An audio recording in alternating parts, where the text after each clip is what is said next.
When I had discussion with my brother Khalif, in fact, I said yes, even before looking at my diary, because maneno ya Mungu, there should not be a debate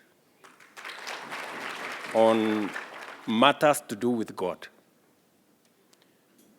And there should not be a debate, first, because we are all believers.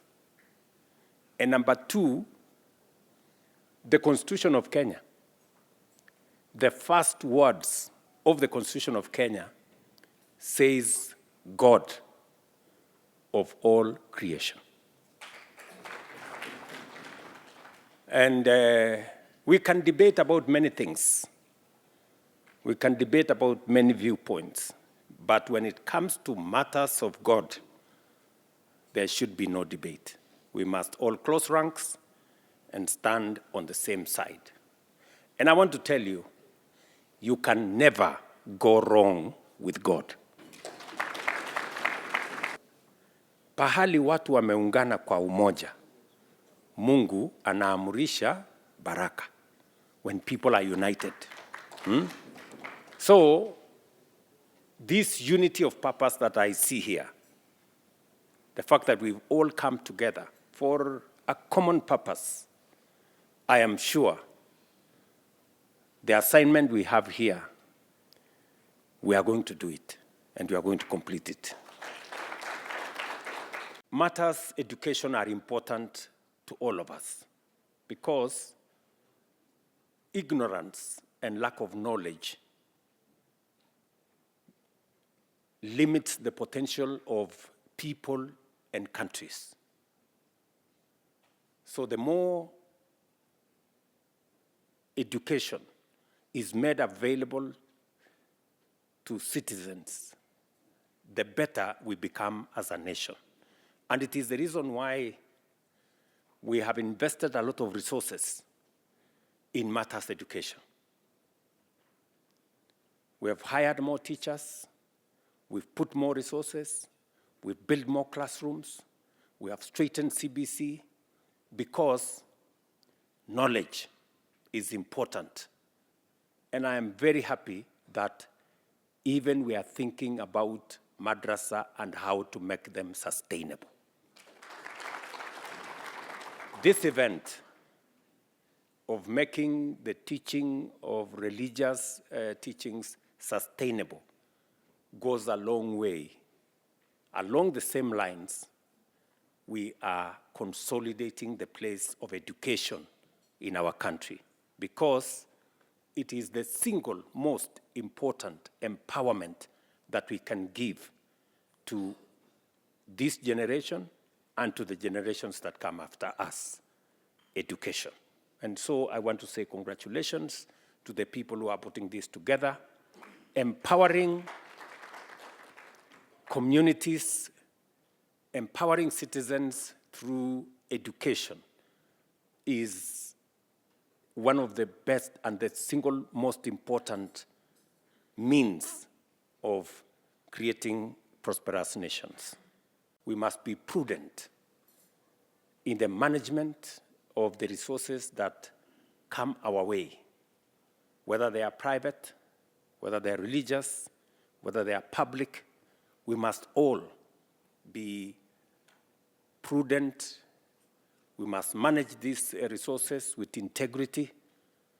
And I want to associate myself with the person who said the prayers here with us.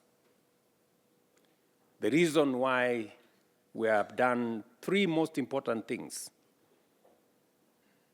is so that as a nation, we are prudent about the management of the resources. And that's why I was very keen when I saw the big queue of this building. It told me there are people here who are concerned about how we use the resources that will be made available.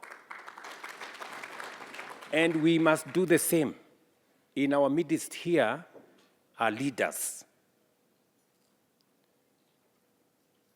And as leaders, by virtue of the positions we occupy, we are called upon to exercise integrity, to mind about value for money, and to make sure that whatever resources come our way must be used in a manner that we get the best value out of it.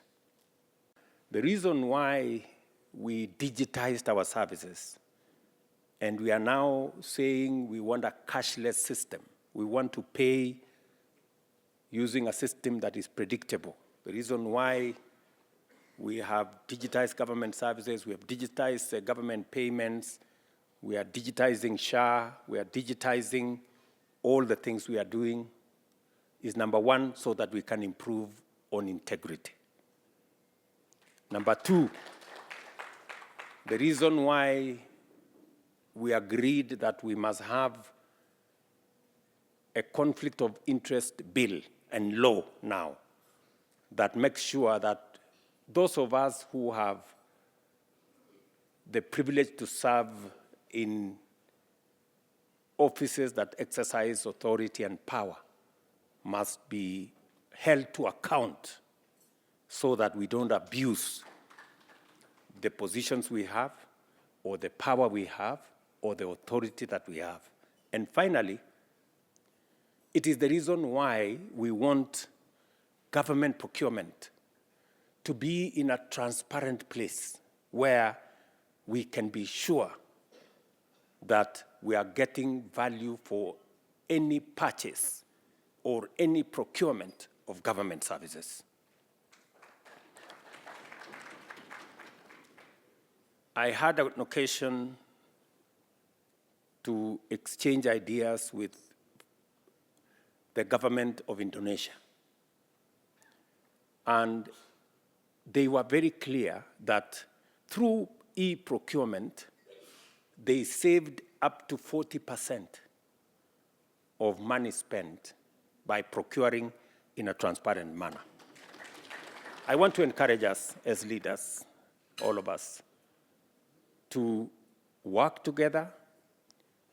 I know e-procurement for now may not be, we still have challenges with it. We will correct the challenges. But the ultimate goal is to make sure that citizens of Kenya get value for the resources that they make available to us in the national government, in the county government, and in every other procuring entity. That way, we can be sure that we can move this country to the next level. On matters equity, on matters making sure that we do not have unfairness, we do not have prejudice, we do not have others thinking that there are greater and lesser Kenyans.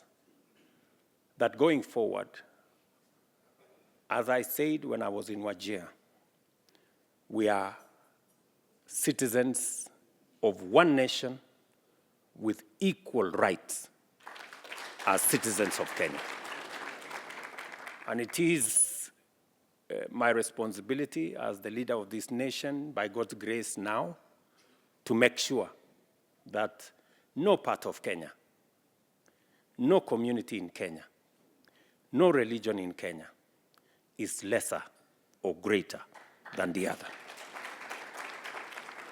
We must be even. It is the only way we can move this country together. Because if we harness the collective effort, energy, talent of all of us, we can move this country to the next level. And I am persuaded beyond any doubt that we can make this country greater than what it is. The future of our nation and the future of what I see as Kenya is in irrigation, is in building additional infrastructure, is in leveraging more energy, is in transforming more of our infrastructure. And I want to tell you, Northern Kenya is going to play a very central role going forward. So our investment in Northern Kenya is not in vain. It is strategic. It is because that's where the future of Kenya is. That's where we have more land. That is where we have more potential for irrigation. That is where we have more potential to generate energy. That is where we have more potential in our livestock development. And I want to assure you that in the next few months, we will be thinking of how to get our country into a position where we borrow less, but use the assets we have, leverage on them. So I have confidence that we can transform this nation. Kenya is playing in the wrong league. We shouldn't be in the third world. Kenya should join the countries like Korea, like Singapore, like South Korea in the first world. And we can do it in our lifetime. Shida tumekuwa naye ni small vision. We are making peace with mediocrity and the average.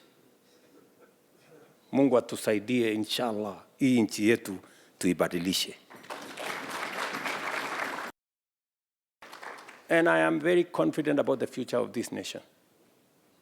And that is why I push the limits. People call me names. I am not bothered about calling me names. Sijui nini, Sakayo, Kalonzo, sijui ingine naitwa nini, Kasongo, sijui nini. I'm not bothered.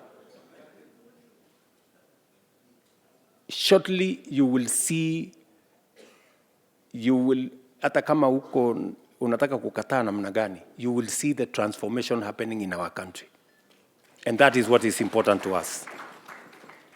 Tunaelewana marafiki zangu? So, and I'm very proud that we are going to do this together. We are going to do this together. And that is why unity is very important. It is the reason why we have a broad-based government today, so that we can harness the energy, the talent, the expertise, the knowledge of as wider a Kenyan society as is possible, so that we can move this country together. Of the 5 presidents in Kenya, the day you stood in Orehe in Wajir, and I was there with Governor Jir and many leaders, that was the day I became very emotional, because on that day, in that field, you signed a decree that will be remembered in the history of our country, that you said Kenyans must be equal. The citizenship of our country belongs to all Kenyans.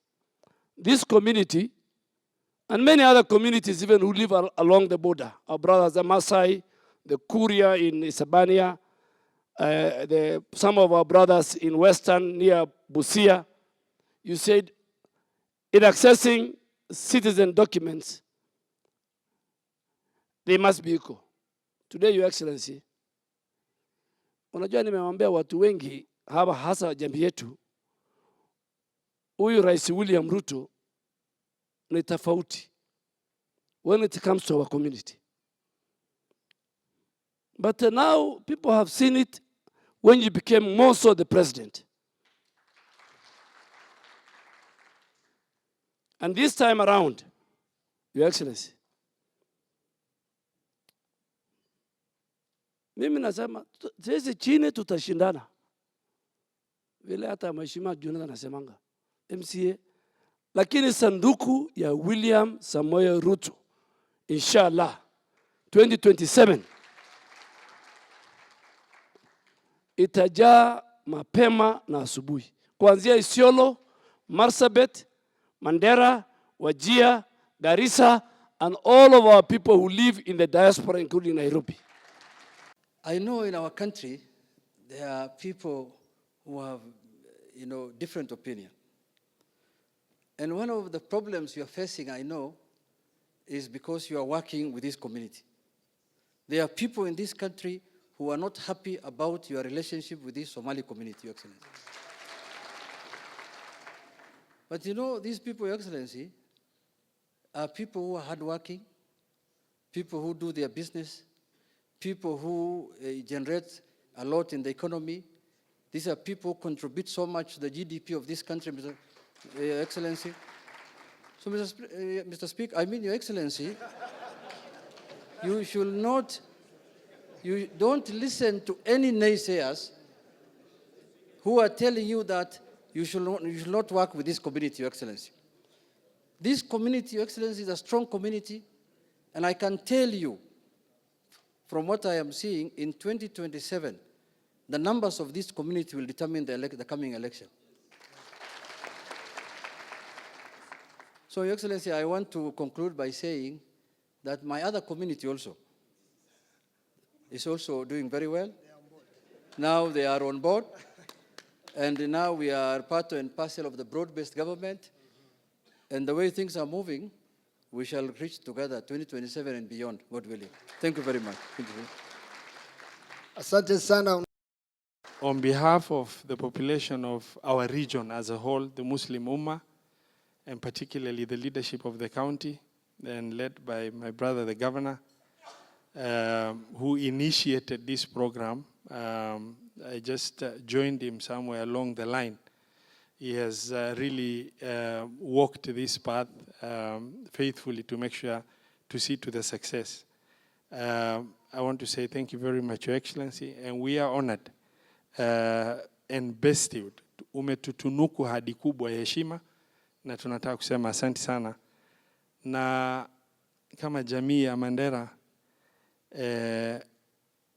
I know, lazima niseme kama mwanasiasa, I know umetegemea Mandera kuanzia URP, na hivi majuzi tumeteleza, lakini tutalipiza kisasi. Panapo majaliwa.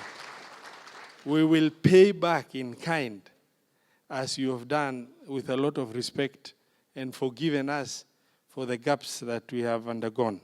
Being head of state and being William Samoei Ruto, who always engage the people of this country from their locations all the way to the capital city. Last week, you hosted different delegations all the way even from Turkana. So getting 1 hour of your time is not easy. I want to thank you, Your Excellency, for granting us that. And this will mark a mark in our hearts. And we will not take this for granted, Your Excellency.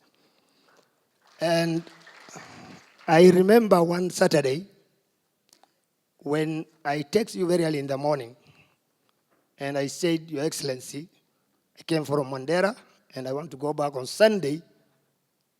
I just to borrow 5 minutes of your time. And then you said, just come now.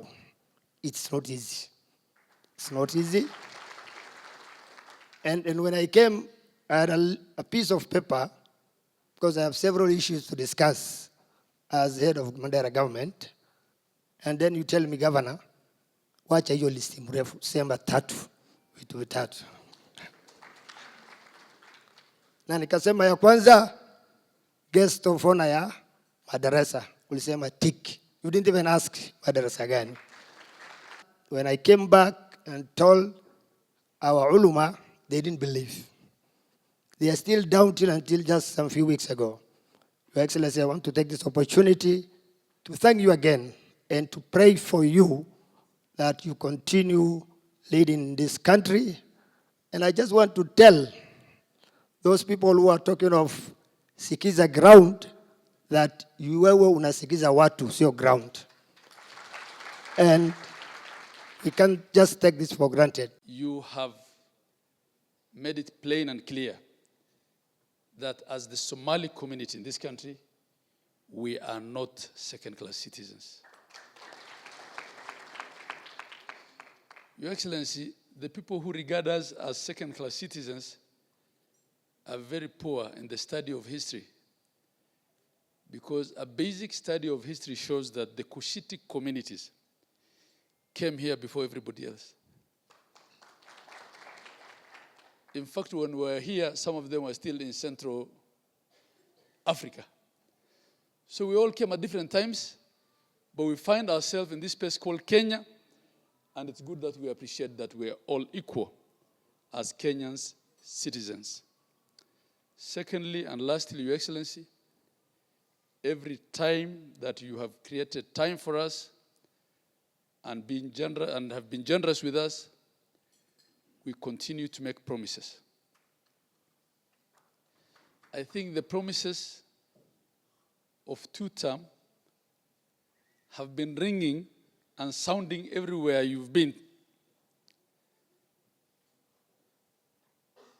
In the school that I went to, they had this big tagline on the wall that said, "From those to whom much have been given, much will be required." Because this is the creme de la creme of our society.